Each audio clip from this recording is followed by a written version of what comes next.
Within the last couple of weeks, the UFC have announced three big-time matchups in the featherweight weight class. We've gotten Diego Lopes versus John Silva, Movsar Evloev versus Aaron Pico, and then most recently, Brian Ortega is going to be taking on Aljamain Sterling. And so in this video, I kind of just want to talk through these matchups, what I think of the matchmaking, kind of my initial leans on who I'd pick in these fights. And then I also want to give my opinion on who should be next for the title because we still don't have, a clear next opponent, at least not announced, for Alexander Volkanovski. So let's start off with, I think, the most exciting matchup that's been announced, which is the UFC Noche Fight Night main event between Diego Lopes and John Silva. This is going to be going down on September 13th. So this was the card that was originally supposed to be a pay-per-view. They ended up having issues with the stadium in Mexico, so it gets moved to, I think, somewhere in Texas, might be Houston, and it's going to be a fight night now. So these guys are main eventing. I really like John Silva getting a big step up here in competition. He's ranked number 11. He's getting the opportunity to fight number 2. Shout out to Diego Lopes. It seems like he was offered a bunch of different names, said yes to all of them. Going from fighting for the title against Volkanovski, having a fine performance, and then being willing to fight outside the top 10 against probably the most dangerous guy in the weight class. Mad respect to Diego Lopes for taking this fight. And I think on paper, this has fireworks written all over it. I think this is a banger matchup. Both these guys are so dangerous, so powerful, so explosive. I do think this is kind of a tough matchup here for Diego Lopes. I do think he should have the grappling advantage in this matchup, but he's kind of in that archetype where, yeah, he has great jiu-jitsu, but he doesn't really have the wrestling to set it up. I think John Silva really passed the Bryce Mitchell grappling test, and so I don't see Lopes going in there and just ragdolling John Silva. And on the feet, both guys are powerful.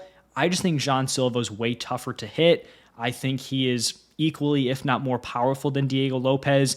And I do think he's going to kind of have his way in the striking department. So I would lean toward John Silva taking this fight. I think it's probably a number one contender fight for John Silva. For Diego Lopes, he'll probably have to pick up at least one more win if he wants to get back to the title. Now, the next matchup we have here is Movsar Evloev taking on Aaron Pico. This is going to be a 5-round co-main event for the Abu Dhabi Fight Night card, which I think is headlined by Robert Whitaker and Reiner de Ritter. To be completely honest, I don't really love this matchmaking here. It really seems like the UFC is trying everything in their power to not have Movsar Evloev get a shot at the title. It seems like they so badly want Aaron Pico to win this fight and kind of send Movsar down the rankings here. I do think Movsar is deserving of a title shot. I think in a recent video I talked about, maybe the undefeated video where I ranked the undefeated fighters, but I wouldn't consider myself to be a big Movsar fan. I feel like I've rooted against him in most of his recent fights, but he has a very solid resume. He's 9-0 in the UFC, a 3-fight win streak, or his last 3 wins against Aljamain Sterling, Arnold Allen, Diego Lopes. He should be fighting for the belt. Now, stylistically, I do think this is an interesting matchup, and Pico is not just a matchup that I think Movsar can cruise through. He's a really impressive wrestler, and he's going to have a real power advantage in this matchup. But for Aaron Pico, Movsar is by far the best opponent that he has ever been in the cage against. And also, Pico just doesn't have a ton of experience going the distance at all, especially not 5 rounds. Movsar doesn't have a finish in the UFC, so all 9 of his wins are by decision. Aaron Pico has only gone the distance 3 rounds 2 times in his entire pro career, and he has never gone 5 rounds. So just in terms of that overall experience, Movsar does have the edge there in terms of going long, going deep into fights. So I would have preferred Movsar getting the title shot against Volkanovski. And then I think for Pico, if you really do want to throw him into a matchup against one of the best dudes in the weight class, I think you could have looked at a Yair Rodriguez or an Arnold Allen as potential matchups. But on paper, I do think this is a fun fight. It'll be cool to see Aaron Pico make his debut in the UFC. And then if Movsar does win this, he has to be next for the title. No more messing around here. The UFC's done this with a few guys where they make them just fight so many times to get the title shot, seemingly in an attempt to have them slip on a banana peel and not get the opportunity. But more often than not, these guys are kind of just inevitable to get the title shot or just win the belt. They kind of did this with Ankalaev. He got the title. They did it with Merab. He still got the title. I think Movsar is going to find a way to get to that title shot. Not saying he beats Volk, but I do think he's at least going to get that opportunity. And then the third fight that was most recently announced, Brian Ortega taking on Aljamain Sterling. This is the co-main event for the Shanghai fight night. I do think this is going to be the best fight on the card, but they obviously wanted the Chinese light heavyweight Zhang in the main event. This is going down on August 23rd. This is number 6, Brian Ortega, taking on number 9 ranked Aljamain Sterling. And I actually really like the way the UFC has kind of match made for Aljamain Sterling at featherweight. I thought the matchup against Movsar Evloev was a super fun fight. I think both guys were not considered to be the most entertaining fighters, but I think the way they match up together led to a super entertaining fight. And then I think we're kind of looking at another fun matchup here with Ortega. I think Ortega is definitely known more for like getting into fun scraps, has been in, some wars throughout his time in the UFC, but you rarely see guys like willingly want to grapple with Brian Ortega. And I think Aljamain Sterling's going to want to at least try to test him there. Like they could have a striking battle on the feet, but I'm expecting some really fun scrambles, some fun grappling exchanges between the two of these dudes. I'm also very glad that Brian Ortega is not moving up to lightweight. It seemed like, the reports are that he was potentially planning on moving up. I thought that would have gone really badly for him. He's already someone who doesn't really have the physicality, the wrestling to get guys down, to really use his jiu-jitsu.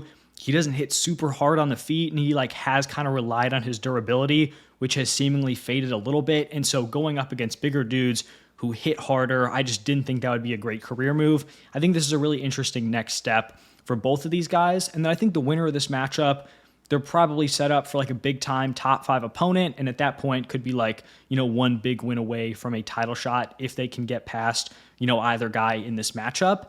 And now looking at who I think should be fighting for the title next, I want to start off by saying I cannot express how disinterested I would be in seeing Yair get the second crack at the belt. It seemed like that was inevitable to happen when that pay-per-view was in Mexico. I don't understand why the UFC feels obligated to have a Mexican fighter in a title fight.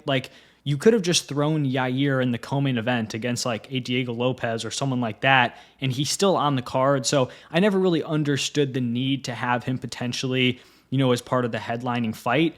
But whatever, they felt that way. But now that it's been moved, maybe he's not going to be up next. I just think he's extremely undeserving of a title shot. You really can't even pitch the case that he's even somewhat deserving. He's 1-2 in his last 3 fights. He was finished by Volkanovski. He was then finished by Brian Ortega. He's on a 1-fight win streak against a debuting Patricio Pitbull. And it wasn't even a super exciting, impressive win, a somewhat lackluster decision. Not saying it's his fault, Patricio didn't really bring it, but still, that is not a 1-fight win streak that should get you a title shot. That would need to be a high-level finish against the top-ranked dude. And he's also been super inactive. He's fought 6 times in the last 6 years, and so rewarding him with a title shot, in my opinion, is crazy, especially because it seems like it's been difficult. Other guys have been willing to fight him. I know Diego Lopes came out, said he accepted a fight against Jair. If he's also out there just straight up declining higher level opponents or higher ranked opponents, why are we giving him a title shot? I just don't have a ton of interest in that fight. So if I were the UFC, if I was trying to book Volk, what I would do is I think you wait for this Movsar Evloev Aaron Pico fight. Now, admittedly, I feel like the way they've scheduled, all these matchups, if you do want Volk to fight at UFC 320, which is in October, you're kind of setting up Movsar or Pico for a really quick turnaround if they do win. And so maybe they end up just having to go with Yair by default. But I think if Movsar goes out or Aaron Pico has a great performance, I'd say if Movsar Evloev wins, I don't care how he wins. I don't care if people think it's a robbery. I don't care if it's 5 rounds of him laying on top of Aaron Pico. If he picks up the win, he should be next for the title. I think if Pico has an impressive win, I also think he should be next. The only question is it's a little over 2 months for the turnaround going from that fight night, the Abu Dhabi one, to 320. So it's possible that neither guy really wants to take that risk unless they have a super quick fight where they're not taking a ton of damage and they went into it healthy. And then I think if, that's going to be the next opponent for Volk, I think you make Yair Rodriguez versus Arnold Allen. I know this is a fight that Arnold Allen has talked about a lot. I think stylistically, this is super entertaining. I think it makes sense based on the rankings. And also, both these dudes have had inactivity issues, so I think, pairing them together could make some sense here. And so, like I said, I think the winner of Movsar Pico up next for Volk. And then I think if Jean Silva goes out and on that fight night, which I think is a week before UFC 320, if he picks up a win against Diego Lopes, then I think he would be up next for the winner. And then if Diego Lopes wins that fight, then I think you give the title shot or the next title shot to the winner of Yair Rodriguez versus Arnold Allen. Hopefully all that made sense. But I do feel like featherweight's actually starting to get some movement here, right? You had Holloway leave, you had Ilya leave, like two of the top three guys in the weight class. So let's get some fun matchups here. Let's get some deserving contenders getting some opportunities. Let's not stall this division with a second title shot for a very undeserving Yair Rodriguez. I feel like I sound like a hater with Yair here. I don't dislike the man. I just feel like he is wildly undeserving of getting a second crack at Volk. I think Movsar is very deserving, especially if he picks up a win. If Jean Silva beats Diego Lopes, I will be extremely excited to see him fight for the title. And so those are my thoughts at featherweight, the title picture, these upcoming big fights. Let me know your thoughts down below in the comment section. But thank you all for stopping by, and I'll see you in the next one.